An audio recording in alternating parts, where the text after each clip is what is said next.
guys, it's Devin. I hope you're having a great day. If you're not, I hope you can keep a positive mindset and try to have a better day tomorrow. Today I wanted to talk to you guys about self-care because I find that it's so important to incorporate into my everyday life. It's such an important aspect for me regarding my mental health, and I feel like I am at my best, most positive mindset when I am actively engaging in my self-care routine. Before I get into how I practice self-care, I just want to make a little disclaimer that self-care looks different to every single person. What works for me and my mental health may not work for you, and vice versa.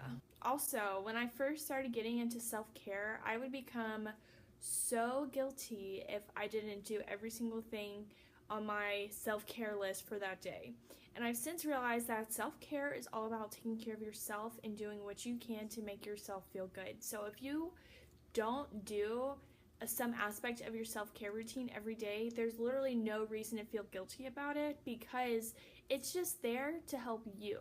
My perfectionist side definitely comes out in every aspect of my life, but definitely in my self-care routine too, which is kind of annoying, but I push through it anyway.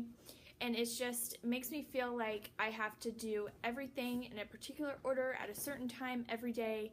And when it comes to self-care, you really don't have to do it like that. The first thing that is so important for me to do in my self-care routine is definitely meditate. And what goes along with this also is getting up early, but I'll talk about meditation first. For me, I really like to meditate twice a day for 10 minutes. Sometimes I don't meditate twice a day. Sometimes I go a day and I don't meditate, but meditation is so important to me for multiple reasons, including spirituality, but also it makes me feel good. Sitting down and just trying to connect to the awareness that is who I am, so vital for me to do. I feel like just to have a good day and to keep a positive mindset. Overall, I just feel like meditation is so important to my well-being, to my mental state, and I have found that since I began meditating, I definitely feel better mentally and have kept a positive mindset. Getting up early is also important to my self-care routine because I feel like when I get up early, I feel so motivated to just get my day going. I love to meditate as soon as I wake up. That's so important to me to start my day off right. And so when I wake up early, I just feel like my whole day goes better. It's more smooth and I have time to have a good morning, time to prepare for the day.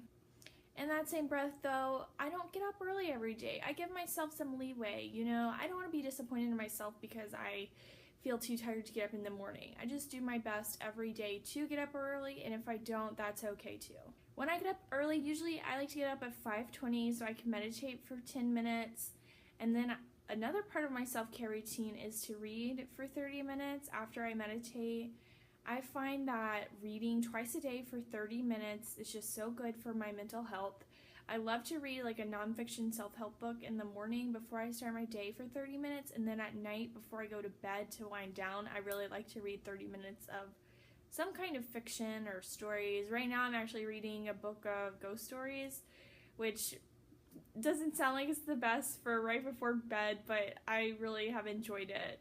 Another important aspect of my self-care routine is to stay away from social media sometimes. I find that if I'm in a really negative headspace, I'll go to social media to distract myself and to get away from those negative thoughts, where I don't think that's healthy. I think I should be able to cope with the negative thoughts without going onto social media to look for something to somehow make me happy, even though you can't find happiness anywhere except for within yourself. So what I'm really doing when I go on social media when I feel upset is running away from my internal emotions, and they will eventually catch up to me. So some days I do social media just for like an hour a day, which sounds like a lot, but it's really not. If you add up all the time you're on social media a day, I promise you waste so much time.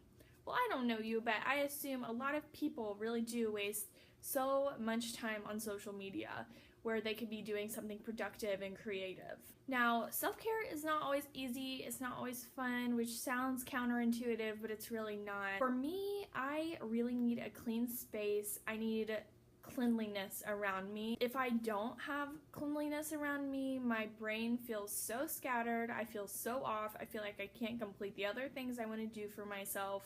And so it's really important to me to clean my space every day, stay on top of washing my clothes and washing my sheets. Now, that doesn't really sound like self-care. I'm sure it sounds like chores or something, but to me, it is self-care because I'm taking care of the space around me. When I have a clutter-free space, I have a clutter-free mind.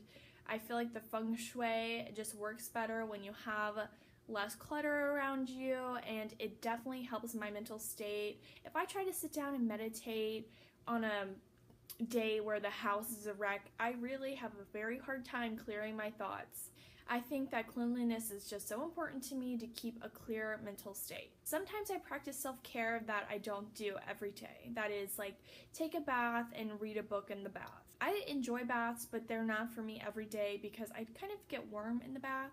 But on days where I'm feeling kind of chilly and I just want to like lay in the bath and read a book, I find that that's a really good self-care practice. Sometimes I journal also. I'm not an avid journalist. I find I have a hard time figuring out what I want to write down on paper. However, sometimes I do feel called to write, and on those days it feels really good to get all of my thoughts out. Another activity I love to do for self-care is exercise. I try to do yoga every day. Sometimes that happens, sometimes it doesn't, and on the days it doesn't, I try not to feel guilty. And I also try to run 3 times a week, which has been going well lately. I find that exercise just makes me feel more clear-headed, and I find that it helps me sleep better, which is something I definitely need. Those are my main self-care practices. Like I said before, I think the most important thing when it comes to self-care is doing the things you enjoy that make you feel good. And also, don't feel guilty when you can't do your self-care practice every day the way you want to do it right on some specific schedule. It's okay to veer off the tracks a little bit. If you don't meditate as soon as you wake up, it's okay to come home in the afternoon and meditate. It's okay to not journal for a day. It's okay to have a day where you feel like you're on your phone all day. It's okay to not clean your space every day. I think it's just important to approach self-care from a non-judgmental point of view. I also think it's really important to tailor your self-care needs to yourself. No one's self-care looks like someone else's. Self-care is all about finding what feels good to you and practicing that routine whenever you can. You should never feel obligated to complete something or have your routine make you feel down about yourself. Alright guys, that's all I have for today about self-care. I hope you can find it in you to practice some sort of self-care, even if it's just once a week or like a once a week yoga class. Whatever you can find time to do is the right way to do self-care for yourself. I hope you guys have a great day. I'm sending all of my positive vibes and love to you, and I'll see you next time. Bye.